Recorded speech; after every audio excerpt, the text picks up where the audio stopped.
আপনি না গ্যারেজের মিস্ত্রি না হয়ে কোনো গুন্ডা পান্ডা হলে ভালো হতো, অথবা বড় কোনো গ্যাংস্টার, ডন, মাফিয়া। মানে মানে আপনার চেহারাটার মধ্যেই না কিরকম যেন একটা গুন্ডা পান্ডা ভাব আছে, কোনো মায়া দেওয়া নাই, কোনো রসকস নাই, কিরকম একটা পাষাণ পাষাণ চেহারা। কথাবার্তা যদি একটু সরাসরি বলেন তাহলে আমার জন্য বেটার, টু দা পয়েন্ট। হ্যাঁ, আমার সময়ের আসলে দাম আছে।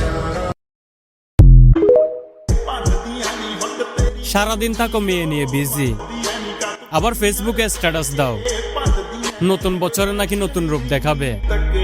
ভাইয়া, সফলতা তো এমনি এমনি আসে না, কাজকর্মে হতে হয় ক্রেজি।